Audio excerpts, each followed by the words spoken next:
ओम नमो भगवते वासुदेवाय नमः।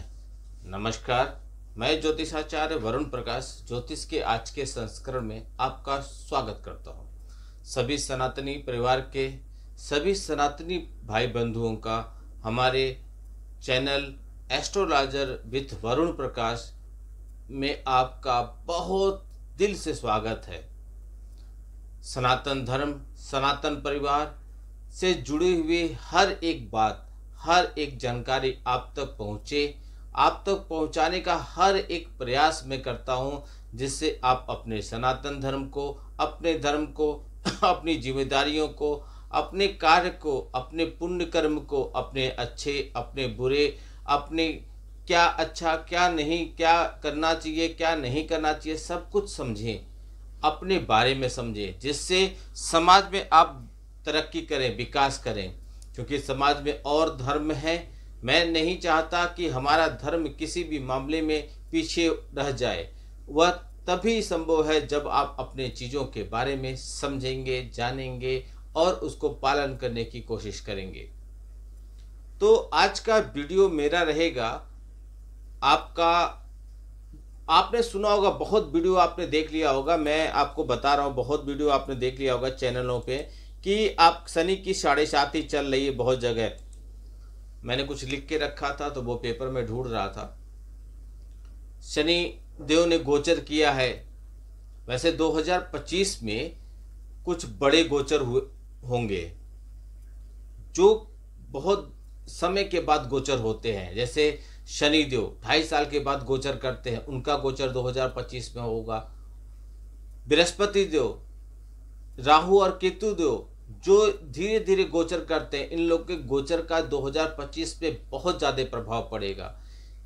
इन लोगों के गोचर का 2025 में कैसा प्रभाव पड़ेगा आपके ऊपर, आपके राशि के ऊपर, आपके देश के ऊपर, विदेशों में, व्यापार में, आपके स्टॉक एक्सचेंज में, आपका जो भी व्यापार करते हैं लोग, मुंबई स्टॉक एक्सचेंज होता है उन जगहों पे, या कहीं भी भौगोलिक रूप से, प्राकृतिक रूप से कैसा रहेगा, मैं हर एक विषय में बताया हूँ आपको। राजनीतिक रूप से भी बताया हूँ आपको कि क्या प्रभाव पड़ेगा। 2025 में चुनाव होने वाले हैं, इसका क्या प्रभाव पड़ सकता है, इसके बारे में भी मैंने बताया। अब एक बार चुनाव का डेट डिक्लेयर आ जाए, प्रत्याशियों का नाम आ जाए, उनकी कुंडली हमारे पास आ जाए, तो मैं सीटों के नंबर भी आपको बता दूंगा। तो आपका बहुत ज़्यादा समय न लेते हुए मैं आपको बताऊं, जब शनि देव गोचर किए एक राशि से दूसरे राशि पे, तो क्या प्रभाव पड़ेगा आपकी राशि पर, और मैं उस राशि का बहुत सारांश में बताऊंगा। धन, नौकरी, व्यापार और पैसा, सबसे इंपॉर्टेंट चीज यही है, इसके बारे में बताऊंगा। एक चीज और आपको मैं बता दूं, इस कलयुग में, और कलयुग का जहां तक अभी कलयुग प्रभाव का हो चुका है, आप देख रहे होंगे समाज में कुछ ऐसे ऐसे समाचार सुनने को मिल जा रहे हैं जो किसी भी हद में उचित नहीं है। बहुत ऐसे अनैतिक कृत्य समाज में हो रहे हैं जिसे समाज स्वीकार नहीं कर सकता। पत्नियां अपने पति की हत्या कर दे रही हैं। एक जमाने में पति परमेश्वर हुआ करते थे, मतलब हर तरह से पिता पुत्री का संबंध, मतलब अब मत बोलिए, मेरे से कहा नहीं जा रहा, सुना नहीं जाता ऐसे शब्दों का। कलयुग और अभी तो और चरम पे जाना बाकी है। तो इसमें इस समय जो प्रभाव चल रहा है, इसमें शनि और राहु और केतु, 3 ग्रह को यदि आपने अपने फेवर में कर लिया, उनको प्रसन्न कर लिया, तो समझिए इस कलयुग में आपका बेड़ा पार है। आप अथाह धन दौलत के स्वामी होंगे, सुख सुविधाओं के स्वामी होंगे। तो इसी से संबंधित शनि देव के गोचर के बारे में आपको मैं बताऊंगा। शनि देव के बारे में सभी लोग जानते हैं। शनि देव के नाम पर तो 90% डर का साम्राज्य चलता है, लोग डराते हैं। 7.5 आ गई आपके ऊपर, अब तो आप डूब जाएंगे, मर जाएंगे, कट जाएंगे, पिट जाएंगे, बर्बाद हो जाएंगे, बिक जाएंगे, सब निकल जाएगा आपके यहाँ से। लेकिन ऐसा नहीं है। शनि देव न्यायाधीश है, न्याय करते हैं। यदि आपने अपराध किया है तो दंड मिलेगा, नहीं किया तो किस बात का डरना। शनिदेव न्यायाधीश के साथ दंड नायक भी हैं। लंबे समय से वह अपनी कुंभ राशि में विराजमान थे, कुंभ राशि के स्वामी थे और कुंभ राशि में ही विराजमान थे। लगभग 2.5 वर्ष कुंभ राशि में विराजमान थे।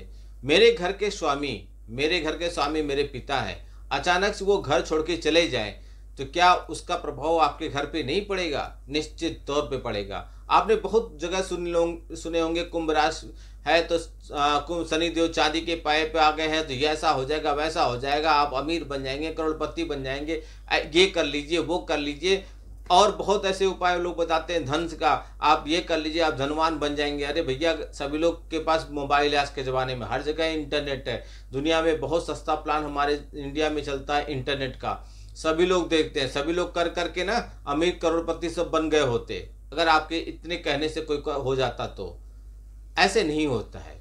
सब होता प्रभाव जरूर पड़ता है, लेकिन वह पड़ता है आपके कुंडली में ग्रहों की स्थिति कैसी है, उनका अभी वर्तमान में प्रभाव कैसा पड़ रहा है, उनके वर्तमान में प्रभाव से आपको क्या उपाय करना है, तभी आपको सफलता मिलेगी।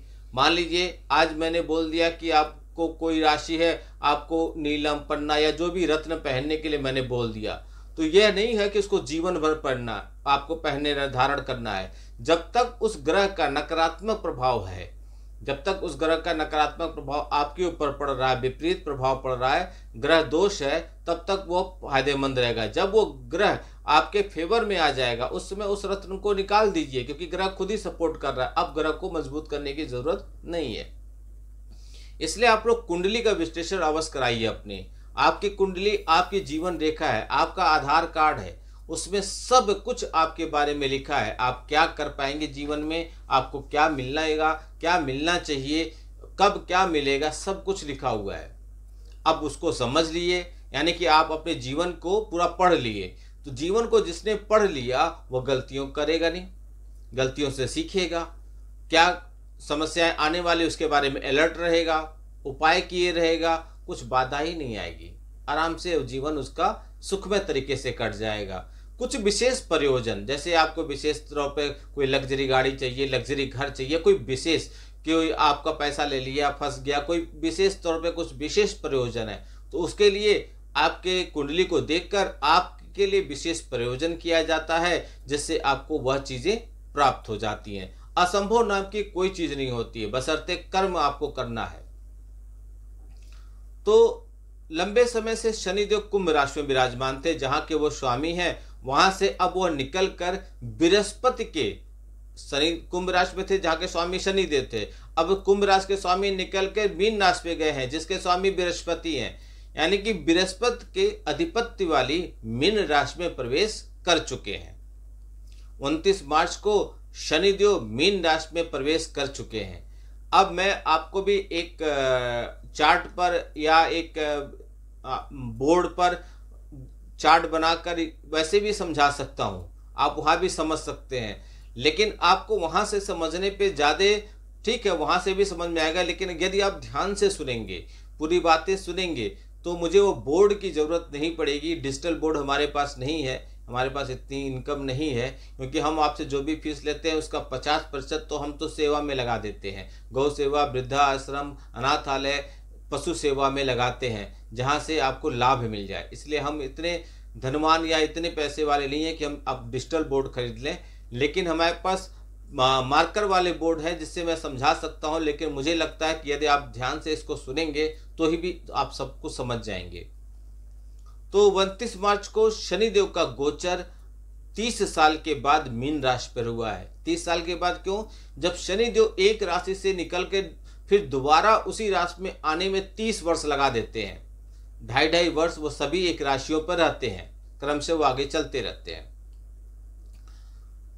तो कुंभ राशि से निकल के मीन राशि पे चले गए। अब कुंभ राशि में वह शनिदेव 30 साल के बाद आएंगे।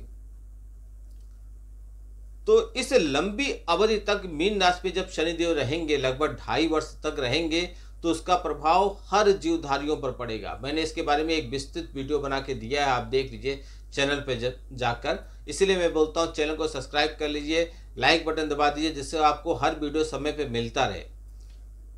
शनि के मीन राशि में गोचर करने से मेष राशि वालों को शनि की 7.5 की प्रथम चरण की शुरुआत हो गई। मीन राशि वालों में द्वितीय चरण की शुरुआत हो गई और कुंभ राशि वालों को शनि की 7.5 की अंतिम चरण की शुरुआत हो गई है। जहां तक मीन राशि में ढैया या पनौती का प्रश्न है, मतलब और राशियों में किस पे ढैया चल रही है या किस पे पनौती चल रही है, तो अभी तक ढैया और पनौती चल रही थी वृश्चिक राशि और कर्क राशि पे, जो यह समाप्त हो गई है। अब धनु राशि पे और सिंह राशि पे शनि की ढैया शुरू हो गई है। यानी कि जब शनि देव एक राशि से दूसरी राशि पे गोचर करते हैं तो 5 राशियां प्रभावित होती हैं। शनि देव जिस राशि पे होते हैं उसके पीछे की राशि और उसके आगे की राशि साढ़े साथी के प्रभाव में रहती है, और 2 राशियां क्रम से शनि के ढैया के प्रभाव में रहती हैं। मीन राशि में 13 जुलाई 2025 को शनि देव वक्री हो जाएंगे, यानी कि एकदम उल्टी चाल चलेंगे। तो इस अवस्था में 28 नवंबर 2025 तक वक्री रहेंगे और उसी दिन 28 नवंबर को मार्गी हो जाएंगे। ये मैं 25 की बता रहा हूँ, आगे भी मैं बताऊंगा 2.5 वर्षों में कैसा होगा, आगे समय पे आपको वीडियो मिलता रहेगा।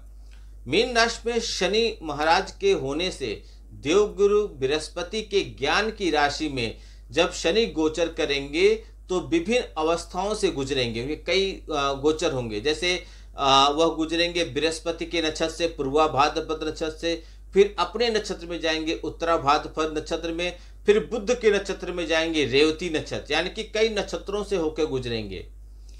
तो जब शनि देव मीन राशि में प्रवेश करके 3 जून 2027 तक वहीं पर रहेंगे तो क्या प्रभाव पड़ेगा आपकी राशि पर, इसका मैं आपको बताऊंगा सभी राशियों के बारे में। इसलिए मैं बोल रहा हूं वीडियो स्किप करके मत देखिएगा, पूरा देखिए।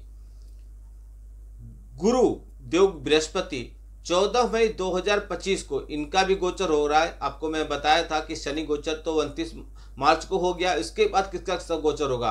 आपको पहले बताया था कि इस समय शनि राहु केतु को यदि आपने अपने पक्ष में कर लिया तो समझ लिया आपका जीवन तर गया। लेकिन इस वर्ष में एक और बड़ा गोचर होगा गुरु का, देवगुरु बृहस्पति का, जो 14 मई को मिथुन राशि में प्रवेश करेंगे। उसके बाद होगा राहु और केतु का, मई में ही होगा, 18 मई को वह राशि परिवर्तन करेंगे। राहु कुंभ राशि में आएंगे, शनिदेव कुंभ राशि छोड़ के जाएंगे तो राहु आ जाएंगे, और केतु सिंह राशि में चले जाएंगे, और ये दोनों लोग 6 दिसंबर 2025 तक वहीं पे रहेंगे। गुरु, राहु और केतु हर राशि पर प्रभाव का जो वीडियो है इसका भी मैंने आपको बताया, शनि का प्रभाव का और गुरु, राहु और केतु का प्रभाव का भी वीडियो मेरे चैनल पे आ चुका है, आप जाके वहां देख सकते हैं। तो अब आप यहां से समझिए कि आपकी राशि पर क्या प्रभाव पड़ेगा शनिदेव के गोचर का। जब वह कुंभ राशि से मीन राशि में गोचर करे हैं तो आपकी राशि पर क्या प्रभाव पड़ेगा। कन्या राशि, कन्या राशि के जातकों के लिए शनि पंचम भाव और अष्टम भाव के स्वामी हैं, और वर्तमान में शनि गोचर आपके 7वें भाव पे होने जा रहा है, जो कि लंबी साझेदारी का भाव है। इस दौरान आपका प्रेम विवाह होने का योग दिख रहा है। आप किसी से प्रेम करते हैं तो आपका प्रेम फलीभूत हो जाएगा और आपका प्रेम विवाह हो सकता है। इस दौरान आप शादी अथवा व्यापार के लिए अथवा किसी अन्य आवश्यक कार्य के लिए बैंक से लोन ले सकते हैं और उसमें आपको सफलता भी मिलेगी। इस दौरान व्यवसायिक साझेदार से आपके संबंध को सुधारने पर आपको ध्यान देना है। यहाँ से शनिदेव आपके 9वें भाव, प्रथम भाव और चतुर्थ भाव को देखेंगे, जिससे लंबी यात्राओं का योग बन सकते हैं। यात्राएं थकावट से भरी हो सकती हैं, लेकिन आपको मन का सुकून जरूर दे सकती हैं।